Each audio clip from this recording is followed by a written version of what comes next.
Exploring Ancient Wisdom for Modern Life. Written and published by the Vault of Alexandria. Opening. There is a timeless wisdom that lies within the depths of the human soul. A guiding light that illuminates the path to inner peace and harmony with the universe. For those who seek it, solace can always be found by turning inward to the eternal truths etched upon the heart. The sages and philosophers of old knew of this inner sanctuary. They spoke of aligning with the Tao, of accepting what is, of realizing imagination creates reality. And still their wisdom echoes through the ages, calling us home to ourselves. Let us then explore these ancient teachings and see how they may provide us peace. Not as lofty, unreachable ideals, but as practical guides to living. For it is in our daily existence that we must walk the path.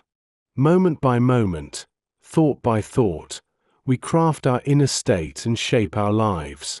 The power to transform ourselves lies not in some distant future, but here and now within our own consciousness. We need only awaken to the infinite creative potential inside us.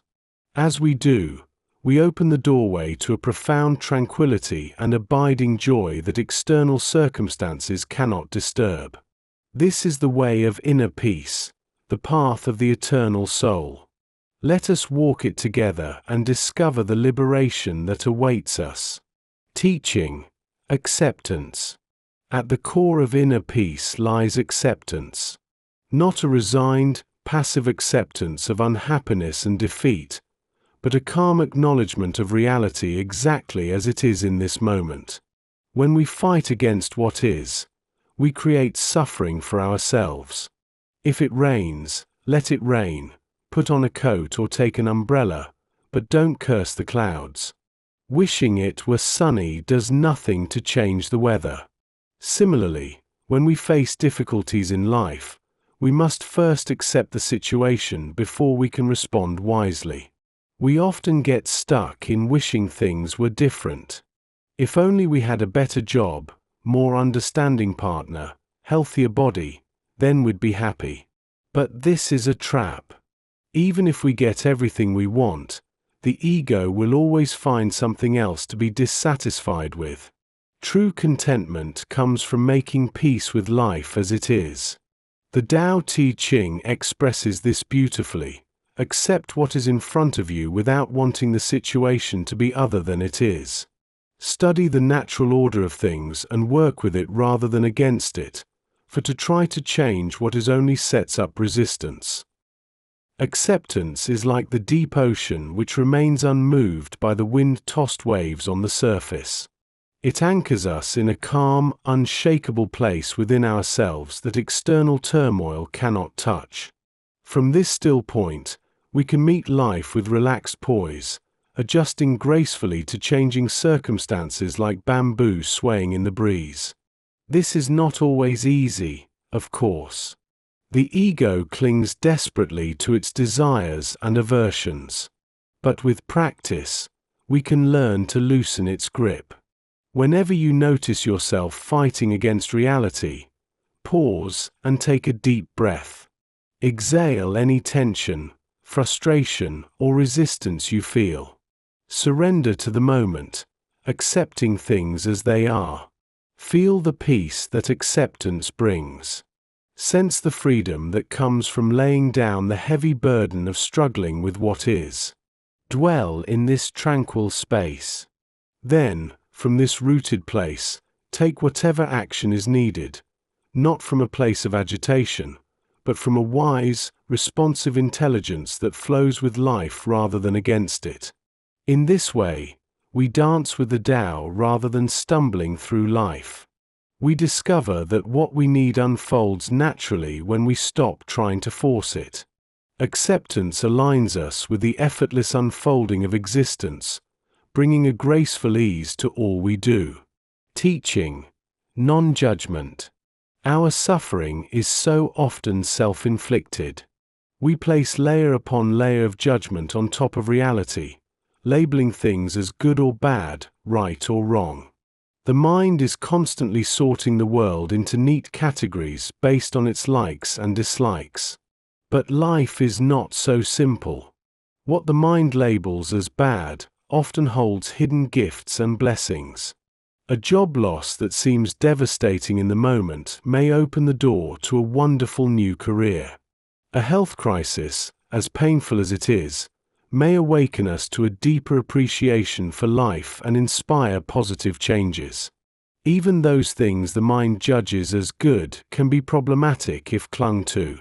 A desired relationship may bring joy, but if we grasp it too tightly, it leads to fear, jealousy, and heartache. A period of success and accomplishment is satisfying, but if we become attached to it, the inevitable change of fortune is crushing. The Tao is beyond such crude labels and categories. It does not judge, but accepts and allows everything to be exactly as it is. If we wish to be at peace, we must learn to embrace life as the Tao does, completely, without judgment. When we drop into the space beyond the mind's constant labeling, our experience takes on a richness and vibrancy that is breathtaking. Practicing non-judgment requires us to retrain the mind, to step back from its endless commentaries and simply witness life as it unfolds. Sitting quietly in nature is a wonderful way to do this. Observe the grass, the trees, the sky without labeling them. Let them be, without mentally imposing your opinions. Just look deeply and attentively. Allow yourself to merge with the isness of things. See if you can carry this quality of attention into your daily life. When interacting with others, notice when your mind starts judging and categorizing them. Question the labels. Are they really so simple? What is being overlooked? Can you set aside your opinions and be present with the person in front of you, listening deeply to their humanity? When difficulties arise, resist the temptation to label the situation as bad.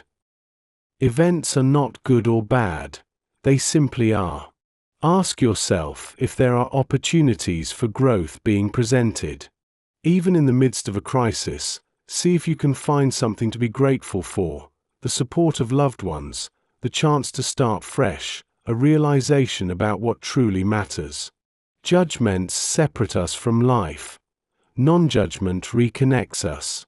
It restores us to the natural flow of the Tao.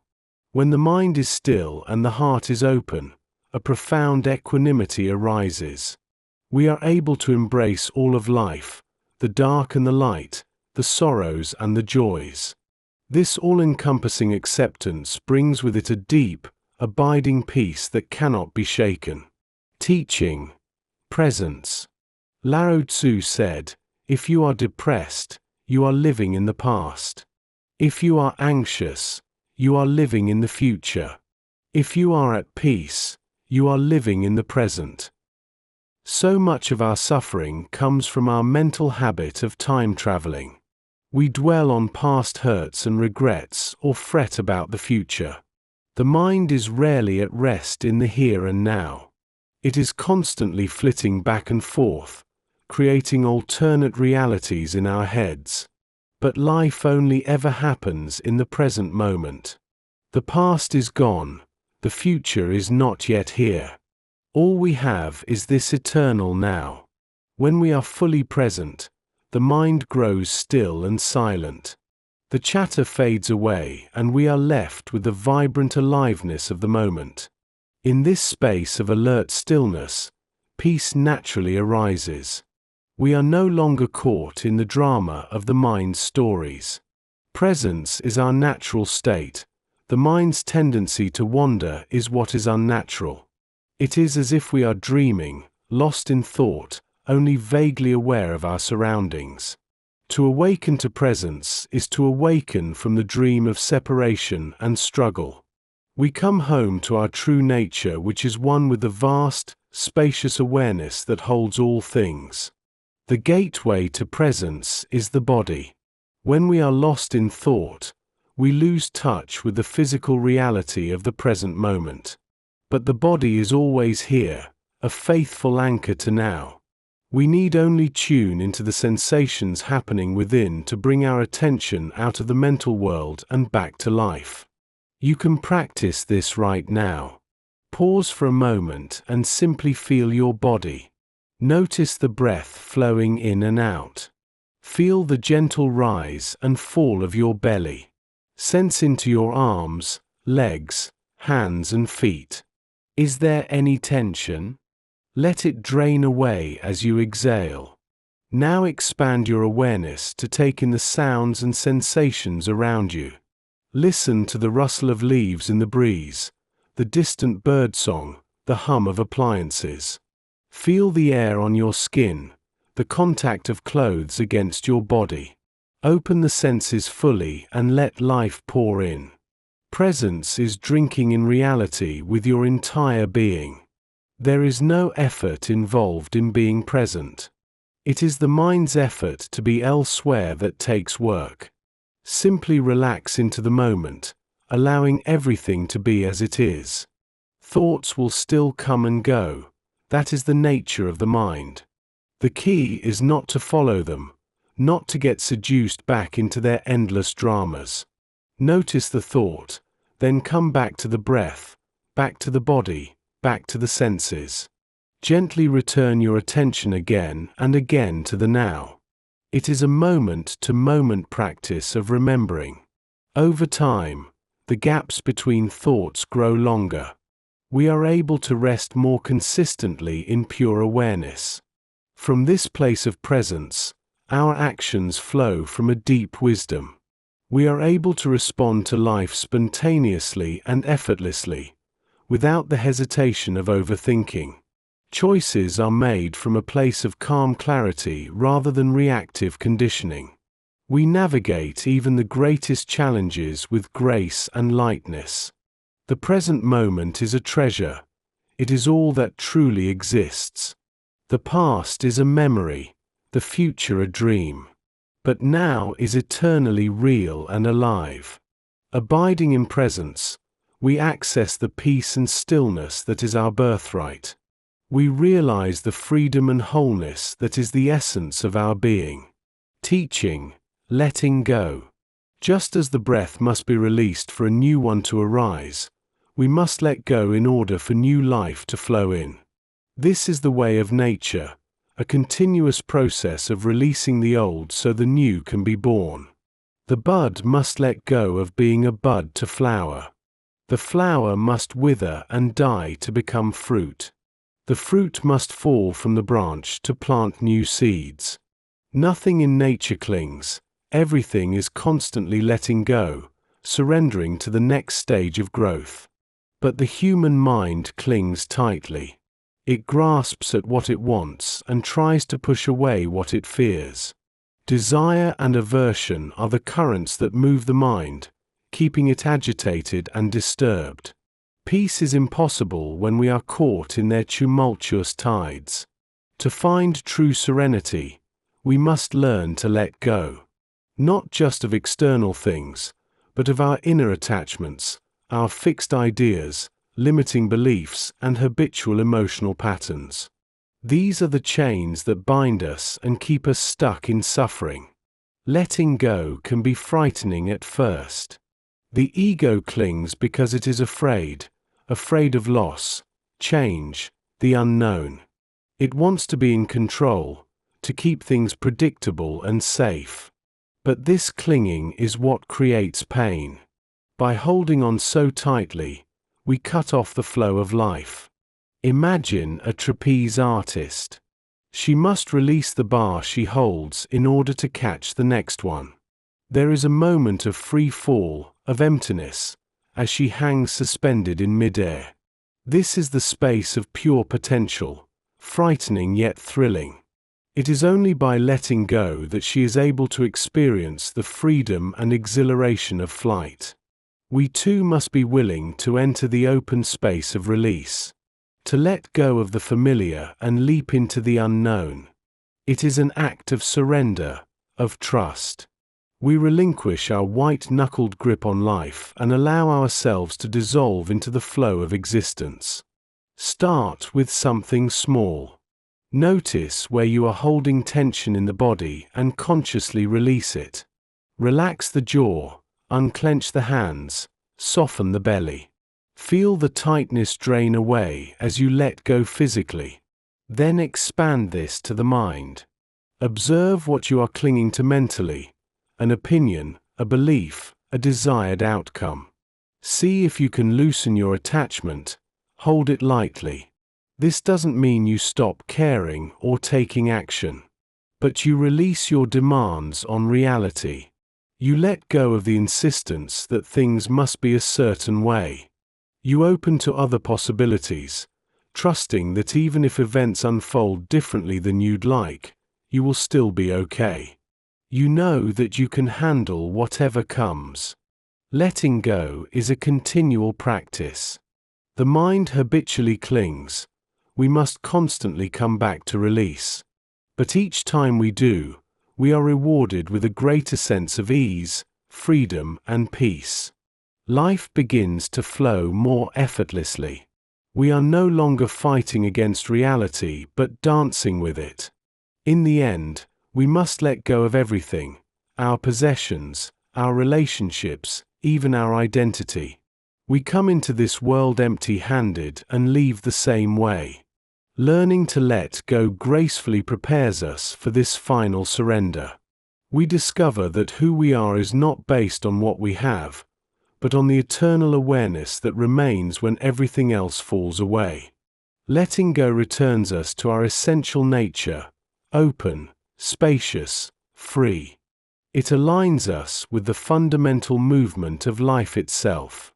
As we release our grip on the limited and embrace the vastness of being, an unshakable peace takes root within us. We are no longer bound by the snares of attachment but are able to soar in the boundless sky of pure awareness. Teaching. Compassion. The great sages all speak of compassion as the highest wisdom. It is the recognition of our shared humanity, the understanding that all beings wish to be happy and free from suffering just as we do. So much of our pain arises from our perceived separation, the belief that we are isolated individuals, disconnected from the web of life. We fall into the illusion of I, me, mine, and get trapped in the narrow confines of self-interest. Our world shrinks down to our personal desires and aversions, and everyone outside of that tiny circle becomes other. But in reality, there is no separation. We are all expressions of the same life force, like drops in the vast ocean of being. Your suffering is my suffering. Your joy is my joy. To see ourselves in others and others in ourselves, this is the birth of compassion. When we look through the eyes of compassion, we see the pain behind even the most difficult behaviors. The angry coworker is revealed to be frightened and insecure. The critical parent is seen to be acting from their own unhealed wounds. Even the dictator ordering violence is recognized as a being lost in fear and ignorance, lashing out in confusion. Compassion does not excuse harmful actions, but it does soften our response to them. Instead of reacting with judgment and aggression, we can act from a place of wisdom and care. We protect the innocent, set firm boundaries, and take skillful action, but we do so without hatred in our hearts. In this way, compassion is a strength, not a weakness. It is the courage to keep the heart open even in the face of great difficulty. When we are tempted to shut down and lash out, compassion gives us the resilience to stay present and respond from our deepest values. We can cultivate compassion by consciously shifting our perspective. When you encounter a challenging person, see if you can imagine what it might be like to be in their shoes. What pain or fear might they be carrying? What unmet needs are driving their behavior? Sense beneath the surface to the vulnerable being behind the mask. You can also practice compassion for yourself. We are often our own harshest critics, judging ourselves mercilessly for our perceived flaws and mistakes. See if you can bring some gentleness to your inner dialogue. Offer yourself the same kindness and understanding you would extend to a dear friend. Self-compassion is not self-pity or self-indulgence. It is a courageous act of embracing ourselves in both our beauty and brokenness. When we are at war with ourselves, we inevitably project that conflict out into the world. But when we make peace within, that inner harmony radiates out and touches everyone we meet. As we cultivate compassion, our hearts expand and our sense of separation dissolves. We begin to see the world through the eyes of love, recognizing the inherent worth and dignity of every being. Our personal happiness becomes inextricably linked to the well-being of all life. The Dalai Lama said, "If you want others to be happy, practice compassion. If you want to be happy, practice compassion." Compassion is the great key that unlocks the door to peace, both inner and outer. It is the recognition of our essential unity, the living wisdom of the heart. When we abide in compassion, we are in alignment with the deepest truth of our being. We become a conduit for the love and healing that is the very fabric of the universe. Compassion is the highest expression of our humanity and the most direct path to lasting peace. Conclusion. We have explored the timeless teachings of acceptance, non-judgment, presence, letting go, and compassion. These are not lofty ideals but practical ways of being that we can embody moment by moment. The path of inner peace is walked step by step, breath by breath. It is not some distant destination but a way of inhabiting the eternal now. Each mindful act, each choice to stay present and open, brings us closer to the stillness at the core of our being. This is not always an easy journey. The mind is a creature of habit and will resist our efforts to change its patterns. But each time we come back to presence, each time we meet ourselves and others with compassion, we strengthen the muscle of awareness. Gradually, gently, we rewire ourselves for peace. There will still be challenges, of course. Difficulties are inevitable.